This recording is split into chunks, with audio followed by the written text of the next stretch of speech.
복된 주일에 또 교회 현장에서 또 각 처소에서 예배하는 모든 분들을 주님의 이름으로 환영하고 축복합니다. 우리 함께 예배하는 분들과 이렇게 인사하면 좋겠습니다. 사랑합니다. 사랑합니다. 네. 뜬금없이 또 사랑한다고 하니까 표정이 별로 안 좋으신 것 같아요. 우리 다시 한번 인사할 때요. 축복합니다. 한번 바꿔 인사하겠습니다. 축복합니다. 사랑합니다. 할렐루야. 이 강준민 목사님이 쓰신 마음의 정원을 가꾸는 지혜라는 책이 있습니다.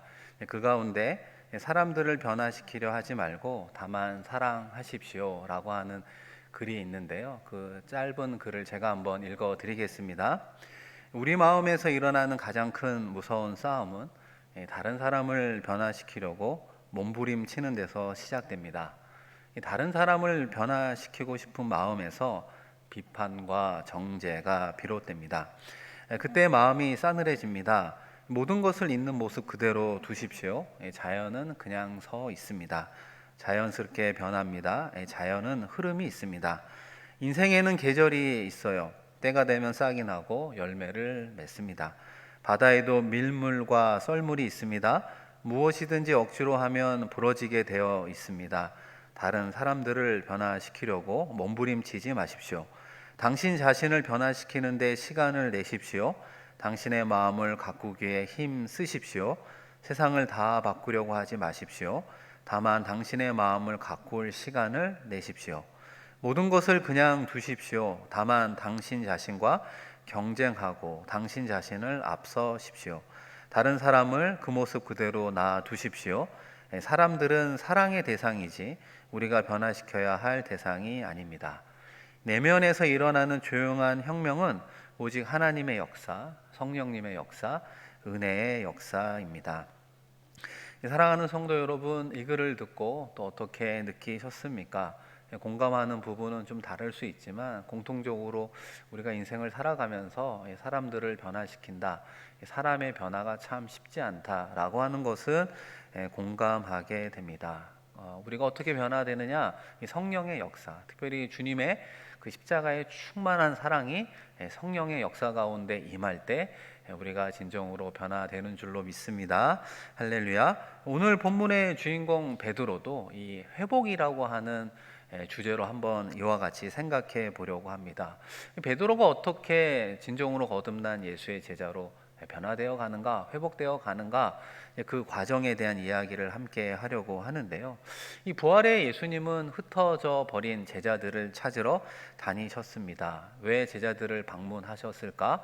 그 목적은 앞서 말씀드린 대로 1차적으로는 그들의 신앙을 회복시키는 겁니다. 끊임없는 사랑, 끝까지 사랑하고 믿어주는 그 주님의 사랑을 통해 이 제자들이 변화되기를 원하는 것이고 회복되기를 원하는 것입니다. 그리고 더 나아가 이 만민에게 복음을 전하라 라고 하는 그 사명을 정말 마음 깊은 곳에 하나님께서 주신 비전으로 삼고 살아가기를 바라는 마음입니다.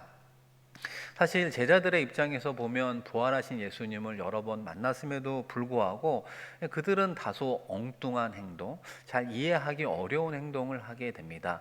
그 내용이 오늘 요한복음 21장에 기록이 되어 있는데요. 그 초반부터 한번 성경이 있으신 분들 이렇게 좀 살펴보시면 베드로가 이렇게 이야기를 합니다. 나는 물고기를 잡으러 가겠다.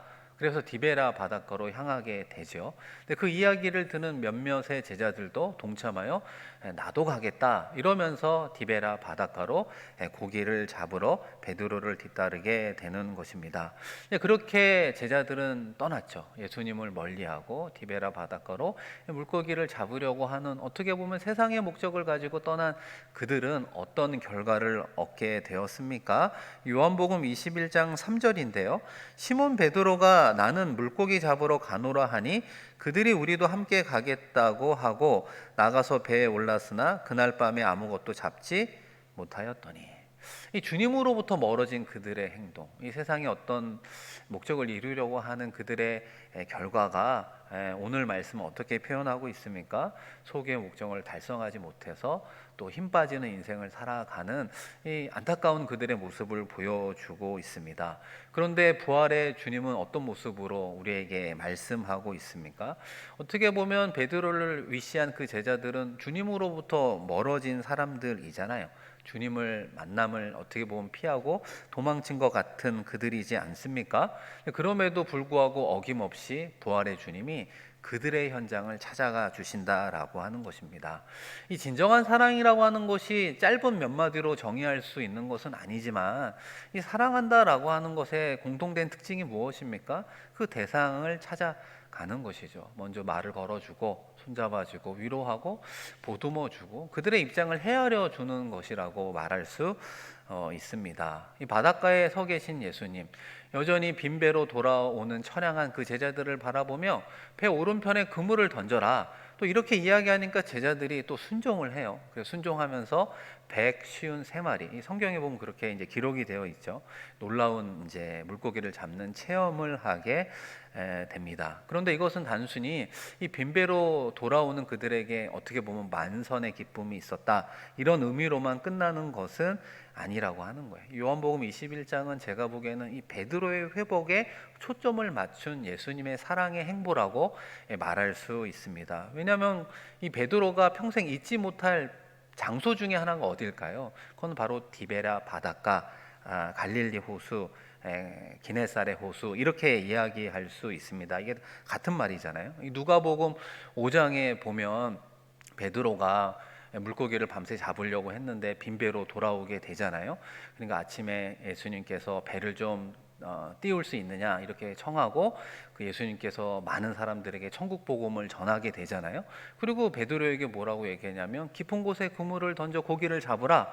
이러니까 베드로가 밤새도록 수고하여 고기를 잡지 못했지만 주의 말씀에 의지하여 그물을 내리겠나이다. 그런데 그 깊은 곳에서 많은 고기를 잡지 않았습니까? 그러니까 베드로가 예수님 앞에 무릎을 꿇고 주여 나는 죄인이로소이다, 나를 떠나소서, 이런 신적인 하나님을 만나게 되고 자신의 죄를 고백한 이후에 모든 것을 버려두고 우리가 알고 있는 진정한이라기보단 이제 제자로서 예수님을 쫓는 그 장소가 바로 이 디베라 바닷가라고 하는 것입니다. 그런데 공교롭게도 지금 이 순간 빈배로 또 돌아오게 되었는데 예수님을 통해서 또 만선을 경험하게 되었던 것입니다. 다른 사람은 몰라도 이 베드로의 입장에서는 이 만선을 경험하면서 무엇을 생각했을까요? 앞서 말씀드린 한 1년 6개월 전에 이 디베라 바닷가에서 그러한 예수님을 만났던 예수님과의 그런 어떤 첫 번째 귀한 만남을 생각하지 않았겠습니까? 내가 모든 것을 버리고 예수님을 쫓겠다고 첫 번째 헌신했던 그 고백이 떠오르지 않았겠습니까? 첫 번째 만남, 첫 번째 헌신, 첫 번째 고백, 그 첫 번째 믿음의 삶을 살아가겠노라고 결단했던 그 장소, 그 상황이 분명히 떠올랐을 것입니다.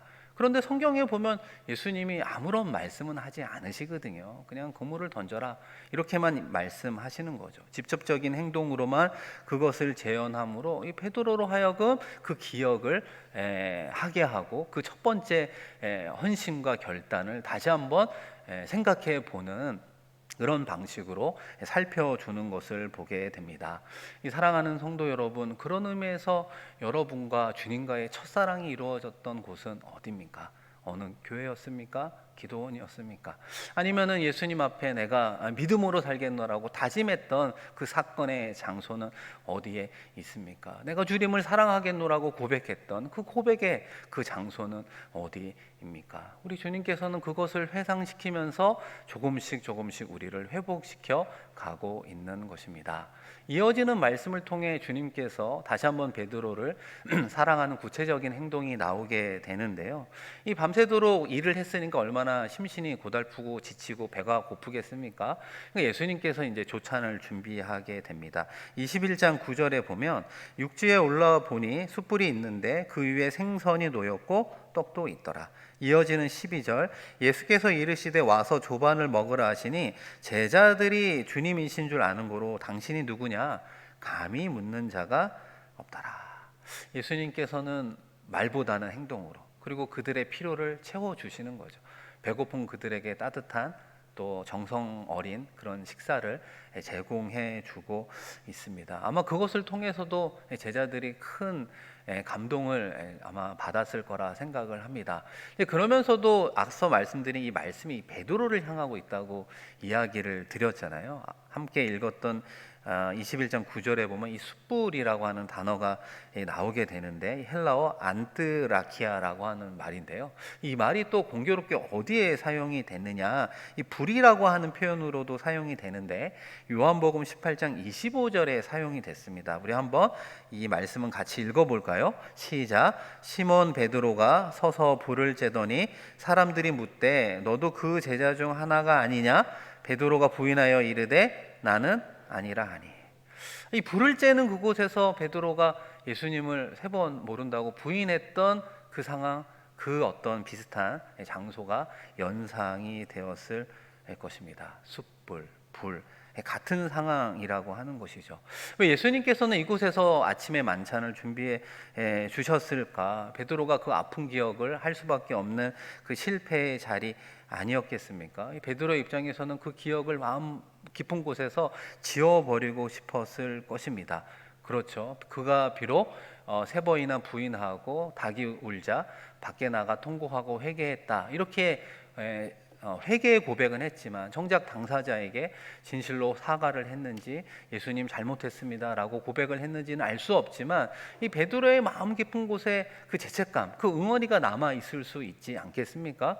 그런데 예수님께서는 그것을 찔리게만 하는 것이 아니라 그 숯불가의 아침의 만찬을 통해 따뜻한 배려로 그들을 맞이해주는 그 행동을 통해 이 사랑의 메시지를 전하고 있다라고 하는 것입니다. 베드로야, 괜찮아. 네가 3번 부인한 거 다 알고 있고 회개한 것도 알고 있어. 그것으로 인해서 더 이상 고통당하고 아파하고 힘들어하지 않았으면 좋겠어 라고 하는 예수님의 사랑 어린 메시지가 그곳에 담겨져 있는 것입니다. 우리가 회복되어 예수님의 제자로, 하나님 나라의 일꾼으로 우리가 거듭나 살아가기를 바라는 마음이 있다면 우리의 마음 깊은 곳에 여전히 오픈하지 못한 우리들의 어떤 마음 한켠에 응어리지고 실패의 자리, 아픔의 자리, 하지 못한 그 부분까지도 어떻게 보면 우리의 주님을 초청해야 되는 것이죠. 여전히 그곳을 향해 문을 두드리고 계시는 그 주님의 문 두드림 속에 나의 그 모든 것까지를 오픈할 때 비로소 우리들의 삶이 변화되는 그 회복의 시작이 이루어짐을 우리에게 말씀하고 있습니다. 이와 같은 말씀보다는 어떤 행동으로 어떤 상황과 사건들을 기억나게 하시면서 베드로의 어떤 신앙들을 회복시켜 나아가다가 본격적으로 예수님과 베드로의 사랑의 문답이 오늘 읽은 본문 말씀으로 이어지게 되는 것입니다. 그런 의미에서 우리 15절을 한번 읽어볼까요? 그들이 조반 먹은 후에 예수께서 시몬 베드로에게 이르시되 요한의 아들 시몬아, 네가 이 사람들보다 나를 더 사랑하느냐 하시니 이르되 주님 그러하나이다. 내가 주님을 사랑하는 줄 주님께서 아시나이다. 이르시되 내 어린 양을 먹이라 하시고, 3번 사랑의 질문을 하시고 베드로가 사랑의 대답을 3번 하게 되는 것입니다. 이제까지는 아무 말씀들 안 하셨다가 본격적으로 베드로를 향해 직접적으로 이제 물어보게 되는 것이죠. 베드로도 아마 이때까지는 아무 말도 못했을지도 모르겠습니다. 여러분이 그 상황을 상상해 본다면 얼굴을 들기도 좀 어려울 수도 있지 않겠습니까? 예수님 뭐라고 이야기할까? 한편으로 기대도 되고 한편으로도 마음에 좀 찔림이 있는 그런 어떤 상황이지 않았겠습니까? 그런데 예수님께서는 구차하게 과거에 있었던 이야기를 막 하는 게 아니라 단 3마디를 베드로에게 던져주고 있는 거예요. 요한의 아들 시몬아, 네가 다른 사람들보다 나를 더 사랑하느냐? 이 3마디로 베드로를 향해서 질문하고 있는 것입니다. 그때 이제 베드로도 내가 주님을 사랑하는 줄 주님이 아시지 않습니까? 이렇게 대답을 하게 되는데요. 이 첫 번째 이 질문 가운데 우리 한글 성경에는 변화가 없어 보이지만 예수님께서 네가 나를 사랑하느냐, 이 사랑이라고 하는 단어는 헬라어로 아가페라고 하는 단어가 사용이 되었습니다. 우리 많이 들어봤죠. 하나님의 사랑, 무조건적인 사랑, 헌신적인 사랑, 자기 아들을 십자가에까지 보내어 주시는 하나님의 그 무한한 사랑, 이것이 대표적인 아가페의 사랑이에요. 이런 아가페의 사랑으로 네가 나를 사랑하느냐? 이렇게 물어보았다 생각하시면 돼요. 근데 베드로가 대답한 내가 주님을 사랑한다라고 하는 이 사랑은 이 필레오라고 하는 헬라어가 사용이 된 겁니다. 이거는 어떤 사랑이냐면, 이것도 뭐 좀 헌신적인 사랑이지만 그 대상이 동료, 어떤 친구, 프렌드십, 이런 어떤 부분의 사랑을 이야기하는 것이죠.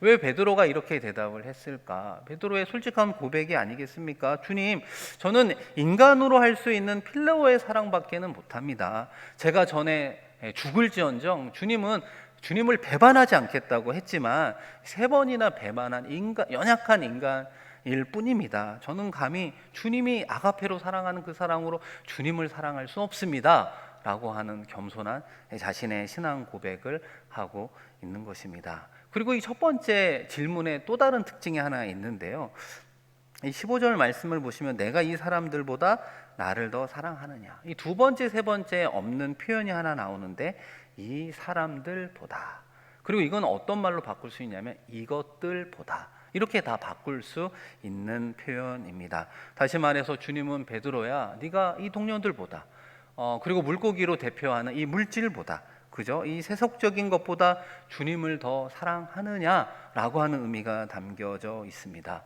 이 질문은 베드로에게는 어떻게 보면 큰 아픔일 수도, 아픔으로 다가왔을 수도 있습니다. 왜냐하면 이 베드로가 왜 예수님을 3번이나 모른다고 부인한 이런 어떤 신앙의 기초가 와르르 무너지게 되었습니까? 그거는 잘못된 신앙의 동기를 가졌다고 말씀을 드렸잖아요. 불순한 신앙의 동기, 정치적인 메시아, 이스라엘을 구원할 그런 어떤 메시아와 그것을 통해 내가 정치적으로 우위정과 좌위정과 같은 그런 높은 지위를 받는 그런 목적으로 예수님을 쫓았던 베드로이지 않습니까? 그런데 예수님께서 그것을 한 번 더 물어보는 거예요. 이제 네가 바라는 그런 정치적 메시아가 아닌데, 이제는 나를 통해서 네가 꿈꾸는 욕심과 야망을 이룰 수 없는데, 그거를 이룰 수 없어도 너는 나를 사랑하느냐? 라고 베드로에게 물어보고 있는 것입니다. 사랑하는 성도 여러분, 우리도 예수님을 믿으며 살아가지 않습니까? 전에도 말씀드린 것처럼 그 예수님을 믿는 그 믿음 속에는 이 세상에서 기대하는 복이 있을 수 있다는 거죠. 하나님께 간절히 기도하며 하나님의 응답이라고 하는 이름 속에 이 세상의 축복을 기대하며 살아가고 있지 않습니까? 그런데 이 질문의 요지는 뭐냐? 그런 것이 전혀 없어도, 우리가 바라는 대로 이루어지지 않아도, 우리가 기도하는 대로 그 응답이 없을지라도 네가 나를 사랑하느냐, 이렇게 베드로에게, 그리고 우리 한 사람 한 사람에게 주님께서 물어보고 있는 것입니다. 사랑하는 성도 여러분, 우리가 이 질문 앞에 솔직히 어떻게 대답을 하겠습니까? 바라기는 주님, 우리를 구원하기 위해 십자가를 지신, 피 흘려 주신 그 보혈의 은혜와 그 사랑에 족합니다. 그 주님, 그 구원자로 족합니다. 그분 한 분만으로 만족하고 그 주님을 나의 구원자로 사랑합니다 고백하는 우리가 되기를 주의 이름으로 축원드립니다. 이 두 번째 질문으로 넘어가 보면요, 우리 16절을 한번 같이 읽어볼까요? 또 두 번째 이르시되 요한의 아들 시몬아, 네가 나를 사랑하느냐 하시니 이르되 주님, 그러하나이다. 내가 주님을 사랑하는 줄 주님께서 아시나이다. 이르시되 내 양을 치라 하시고. 이 첫 번째와 두 번째 공통점은 아가페로 물어보고 필레오로 대답하는 건 동일합니다. 근데 차이점은 이 사람들보다, 이런 비교가 사라지게 되는 거예요. 주님께서 1대1로 너와 나의 사랑의 본질적 관계를 물어보고 있습니다. 이 부분을 잠깐 생각해 본다면 이 세 가지 질문과 답의 모든 시제는요, 공통적으로 현재형이라는 것을 보아야 하는 것입니다. 예수님께서 베드로에게 바라는 건 과거에 어떻게 믿었느냐 라고 하는 것이 아니에요. 그리고 앞으로 어떻게 믿을 거야? 사랑할 거야? 뭐 이런 어떤 미래의 결단을 요구하는 게 아니에요. 과거와 미래가 아니라 지금 너는 나를 사랑하느냐라고 물어보고 있는 것입니다. 사랑하는 성도 여러분, 지금 이 순간 우리 주님께서 우리에게 물어본다는 거예요. 예배하는 이 순간, 현장에서 예배하던, 각 처소에서 예배를 하던, 예배하는 이 순간 주님께서 우리에게 원하는 신앙의 고백은 지금 네가 나를 사랑하느냐라고 하는 질문입니다. 이번 한 주 살아가는 우리의 삶의 자리에 우리가 주님을 떠올릴 때가 얼마나 많이 있습니까? 그럴 때마다 이 질문을 생각해 보면 좋겠습니다. 떠올려지는 그 순간마다, 그 지금 내가 주님을 사랑하고 있는가, 그 사랑의 고백으로 내가 만족하며 살아가고 있는가, 그 사랑의 질문 앞에 나는 어떻게 대답하는 인생을 살아갈 것인가, 그런 고백을 또 준비하고 주님을 사랑하노라 고백하는 우리가 되었으면 좋겠습니다. 이제 마지막 17절 말씀으로 한번 넘어가 보겠습니다. 세 번째 이르되 요한의 아들 시몬아 네가 나를 사랑하느냐 하시니 주께서 세 번째 네가 나를 사랑하느냐 하심으로 베드로가 근심하여 이르되 주님 모든 것을 아시오매 내가 주님을 사랑하는 줄을 주님께서 아시나이다. 예수께서 이르시되 내 양을 먹이라. 아멘. 이 세 번째 대화의 특징은요, 예수님이 아가페의 사랑으로 물어보지 않았다라고 하는 것입니다. 베드로처럼 필레오의 사랑으로 물어보았다라고 하는 것입니다. 그래서 어떤 영어 성경의 버전에도 보면 Are you even my friend? 이렇게만 이제 물어보는 거예요. 너는 나에게 친구가 되어줄 수 있니? 이런 질문을 하게 되는 거죠. 이 베드로의 입장에서는 세 번 계속 물어보니까 마음이 좀 무거웠을 수도 있죠. 나는 필레오의 사랑으로는 할 수 있을 것 같은데 자꾸 물어보니까 나 그런 사랑도 못하나? 뭐 이런 생각 때문에 마음이 어려울 수도 있겠죠. 그러니까 주님, 내가 주님 사랑하는 거 주님이 아시지 않습니까? 이렇게 그의 사랑의 고백을 하고 있습니다. 근데 중요한 점은 예수님의 입장이 바뀌었다라고 하는 것입니다. 앞서 말씀드린 아가페의 사랑으로 물어보는 것이 아니라 이 필레오의 사랑으로 물어보고 있다라고 하는 것입니다. 계속해서 진정한 사랑이 무엇일까 우리가 질문해 본다면 이 상대편을 먼저 찾아가는 것이죠. 또 상대방의 입장이 되어 주는 것이죠. 상대방의 진정한 필요를 채워주는 것이라고 이야기할 수 있습니다. 아가페의 거룩한 사랑의 그 하나님이 인간으로 내려오셔서 궁극적으로 베드로의 편이 되어 주신 것이 주님의 사랑이라고 이야기할 수 있습니다. 그래 베드로야, 네가 이 필레오의 사랑으로 나를 사랑해? 그러면 나도 좋게, 나도 그런 사랑으로 보여줄게라고 이야기하는 것이죠. 동일한 사랑으로 함께 하겠노라고 이야기하고 있습니다. 예수님께서 끝까지 베드로의 편이 되어 주신다고 한 거예요. 세 번이나 부인하고 저주하고 맹세했던 그 베드로의 편이 되어 주신다고 말씀하는 것입니다. 베드로를 사랑하되 끝까지 사랑하고 베드로를 믿어 주시되 끝까지 믿어 주셔서 궁극적으로 이 목자의 삶을 살아갈 거라고 기대하는 그런 사랑과 믿음과 그 신뢰를 이 대화를 통해서 베드로에게 이야기해 주고 있는 것입니다. 그러한 대화를 마무리하면서 예수님께서 베드로에게 그리고 우리에게 공통적으로 하신 말씀 하나가 있습니다. 그것은 내 어린 양을 먹이라. 혹은 내 어린 양을 치라. 이게 다 같은 말이지 않겠습니까? 그런데 예수님 입장에서 그 어린 양은 어떤 의미가 있겠습니까? 아무 죄도 없으신 주님께서 십자가에 달려 온갖 고초를 겪으시고 한 방울의 피 없이 그 보혈을 다 쏟아내고 얻은 귀한 생명들 아니겠습니까? 그게 대표적으로 어린 양들이라고 하는데 그것을 지금 누구에게 맡기겠다라고 이야기하느냐? 베드로에게 맡기겠다라고 하는 것입니다. 지금 비록 베드로의 신앙이 약하고 넘어지고 쓰러지는 삶을 살아가기는 하지만 나는 네가 신앙이 회복되어 다시 한번 서게 될 거라고 믿어. 교회 공동체의 지도자가 되어 그 삶을 살아갈 거라고 100% 확신해. 그렇기 때문에 네가 평생 잊지 말고 내 핏값으로 산 어린 양들을 치는 목자의 삶을 살아가 주면 좋겠어. 이렇게 베드로에게 당부의 말씀을 전하고 있는 것입니다. 이 사랑하는 성도 여러분, 이런 대화 이후에 시간이 좀 많이 흐르게 되었습니다. 로마의 황제 네로가 기독교를 핍박했다. 이런 건 여러 번 들어보셨잖아요. 그래서 AD 67년인가요? 이제 사도 바울이 순교하게 되었습니다. 이제 그런 어떤 극심한 박해로 인해서 이 베드로가 주변 사람들의 권유로 이 로마를 잠시 피하게 되었습니다. 그래서 로마의 경계지에 다다르게 되었을 때 마침 태양이 떠오르는 상황이 되었고, 떠오르는 태양 가운데 이 부활의 주님께서 걸어오시는 장면을 보게 되었습니다. 그러자 베드로가 깜짝 놀라 무릎을 꿇고 물어보는 거죠. 도미네 코바디스, 주여 어디로 가십니까? 이렇게 물어보게 되었습니다. 그때 예수님이 네가 나의 백성을 버리고 나왔으니까 내가 다시 로마로 들어가 십자가를 지려고 한다, 이런 이야기를 들은 베드로가 충격을 받고 다시 로마로 들어가 복음을 전하다가 AD 68년에 십자가형으로 순교하지 않았습니까? 그러면서 전해지는 또 다른 이야기는 예수님이 이렇게 달려 십자가에 돌아가셨는데 이 미천한 내가 어떻게 동일한 모습으로 십자가를 질 수 있겠습니까? 저를 거꾸로 십자가형에 처해 주십시오, 이러면서 순교의 길을 걷게 되었습니다. 사랑하는 성도 여러분, 베드로는 그 마지막 순교의 모습을 통해 예수님께서 오늘 말씀해 주신 당부의 그 말씀이었던 그 어린 양을 위해서 정말 목숨을 바치는 이 진정한 목회자로 생애를 마감한 것을 보게 되는 것이죠. 이 사람의 변화는 주의 사랑으로 이루어지고 회복되어 하나님 나라의 일꾼으로 변화되는구나, 우리가 생각하게 되는 것입니다. 이 사랑하는 성도 여러분, 우리 모두는 베드로처럼 약점이 참 많습니다. 이 하나님의 기준에서 크게 벗어난, 어떻게 보면 참 나약한 존재들 아닙니까?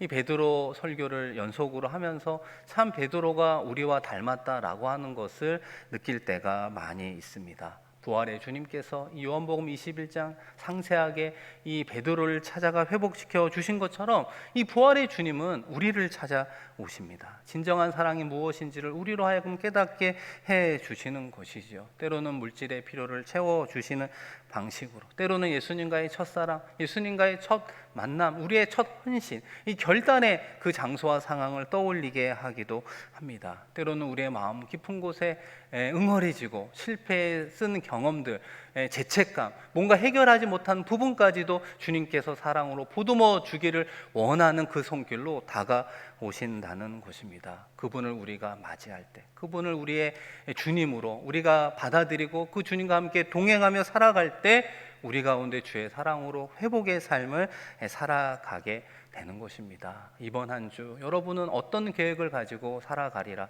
생각하고 있습니까? 부활의 주님이 우리를 찾아와 온전한 하나님의 사람으로 변화시키는 그 과정 속에 내미는 그 진정한 사랑의 손길에 우리도 손 내밀어 주님과 함께 회복의 길, 승리의 길 걸어가는 우리 모두가 되기를 주의 이름으로 간절히 축원드립니다. 우리 이 시간 말씀을 기억하며 함께 기도했으면 좋겠습니다. 주님께서 우리를 찾아오시는 방식은 다양할 수 있죠. 다양한 방식 속에 찾아오는 그 주님을 외면하지 않게 해달라고 기도했으면 좋겠습니다. 그리고 우리의 마음속에 연속해서 물어보는 네가 나를 사랑하느냐, 이 사랑의 질문 앞에 정말 회피하지 않고 솔직하게 우리 주님 사랑합니다, 그러나 이 세상을 더 사랑했던 적도 있음을 고백하며 다시 한번 주님과의 사랑의 온전한 관계가 회복될 수 있도록 성령 하나님 함께하여 주시옵소서. 우리가 한번 고백했으면 좋겠습니다. 함께 나눈 주의 말씀을 기억하며 기도할 때요, 우리 간절히 작지만 주여 한번 부르고 하나님께 기도하며 나아가겠습니다. 주여, 하나님 아버지, 오늘도 우리에게 복된 주의를 허락하시고 다시 한번 주의 자리에 저리를 불러주셔서 고맙고 감사합니다. 다시 한번 주님 바라보며 나아갈 수 있는 우리들의 발걸음이 되게 하여 주옵소서. 우리가 살아가는 험한 인생 가운데 나홀로 살아가며 지치고 아버지 하나님 쓰러지고 힘들어할 때 사랑의 손길을 내밀어 주시고 도움의 손길을 내밀어 주시는 주님을 바라보게 하여 주옵소서. 나홀로 살아가는 인생, 실패 인생이 될 수밖에 없음을 아버지 하나님 고백하게 하시고 주님과 함께 살아가겠습니까? 주님과 함께 동행하겠습니다 고백하는 인생이 되게 하여 주옵소서. 우리의 삶의 자리는 다 다양할지라도 주님 한 분만으로 만족합니다 고백하는 사랑의 고백이 싱가포르 한인교회 공동체를 통해서 울려 퍼지게 하여 주시옵소서. 주의 사랑 앞에 우리도 사랑합니다 고백할 수 있는 진정한 고백이 나오게 하여 주셔서 우리의 삶의 자리가 회복되게 하시고 우리의 가정과 우리의 일터와 우리의 자녀와 우리의 가족의 관계가 회복되게 하여 주시옵소서. 다시 한번 회복시켜 주시는 주님의 충만한 사랑이 흘러넘쳐 우리 가운데에도 주의 회복의 손길이 필요한 이들을 찾아가 아버지 하나님 사랑의 메신저로서의 귀한 역할 감당하며 나아갈 수 있도록 성령여 이 시간 함께하여 주시고 우리의 삶의 자리에 함께하여 주옵소서. 주의 사랑으로 충만케 하여 주시옵소서. 주의 사랑으로 충만케 되는 놀라운 역사를 경험하게 하여 주시옵소서. 오 아버지 하나님 감사합니다.